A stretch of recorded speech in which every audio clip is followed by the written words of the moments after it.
chers amis de Café Évangile. Or, l'un des 12, Thomas, appelé Didyme, c'est-à-dire jumeau, n'était pas avec eux quand Jésus était venu. Les autres disciples lui disaient, « Nous avons vu le Seigneur. » Mais il leur déclara, « Si je ne vois pas dans ses mains la marque des clous, si je ne mets pas mon doigt dans la marque des clous, et si je ne mets pas la main dans son côté, non, je ne croirai pas. » 8 jours plus tard, les disciples se trouvaient de nouveau dans la maison et Thomas était avec eux. Jésus vient, alors que les portes étaient verrouillées. Il était là au milieu d'eux. Il dit, « La paix soit avec vous. » Puis il dit à Thomas, « Avance ton doigt ici et vois mes mains. Avance ta main et mets-la dans mon côté. Cesse d'être incrédule, sois croyant. » Alors Thomas lui dit, « Mon Seigneur et mon Dieu. » Nous sommes au deuxième dimanche de Pâques, bien chers amis, dimanche de la divine miséricorde, institué par le pape Saint Jean-Paul II en l'an 2000 au cours de la canonisation de Sainte Faustine Kowalska, l'apôtre de la miséricorde. Les paroles que je viens d'évoquer, tirées de l'évangile de ce jour, bien chers amis, peuvent nous amener dans notre sens d'humanité à voir Thomas comme quelqu'un qui est réticent. Et cela peut nous amener à critiquer Thomas. Pourquoi 10 personnes t'ont dit qu'ils ont vu le Seigneur et toi, tu ne fais pas acte de foi? Serait-ce que 10 personnes vont te mentir? Il est si facile de critiquer Thomas devant cette réticence, devant cette incrédulité. Mais ce que Thomas a fait, c'est ce qu'on appelle faire un pas en arrière pour mieux sauter. C'est ce que Thomas a fait dans l'évangile de ce jour. Reculer un peu pour prendre de l'élan et de là mieux sauter. La foi, c'est un saut. C'est un saut qu'on fait où il est très important de prendre de l'élan. Sinon, ta foi peut être construite sur du vide.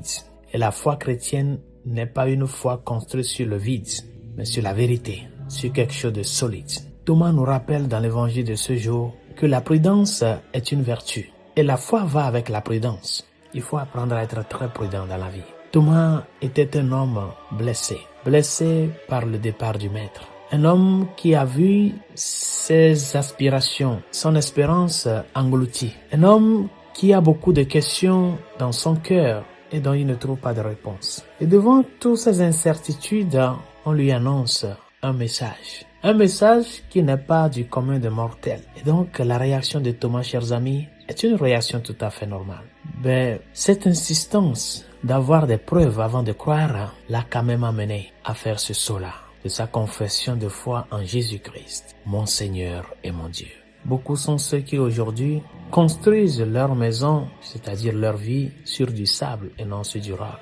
Thomas nous rappelle qu'il faut construire la maison sur le roc et par conséquent prendre de l'élan. On ne boit pas à toutes les sources d'eau parce qu'on a soif. Si tu sais ce qui t'a amené à être assoiffé, tu dois penser 1000 fois avant de savoir où boire. La foi de Thomas qu'il a confessée en Jésus-Christ parce qu'il l'a vu, c'est ce qui nous a valu à tout un chacun de nous aujourd'hui cet honneur et cette grâce de pouvoir confesser notre foi sans avoir vu. Nous sommes le peuple de la foi et nous sommes appelés à grandir ainsi. C'est quand nous arrivons à croire dans les petites choses que nous pouvons parvenir aussi dans les grandes choses. Mais apprenons à savoir que la conscience humaine est appelée à être éduquée par la vérité et la justice. Que la paix que le Christ nous a apportée de par sa résurrection vient apaiser nos cœurs. Les cœurs meurtris par tant de préoccupations, problèmes, douleurs. Et que cette paix rallume en nous la certitude de que notre vie engloutie en Jésus-Christ a retrouvé son sens, a retrouvé sa verdeur en lui qui a vaincu la mort et qui vit maintenant et à jamais.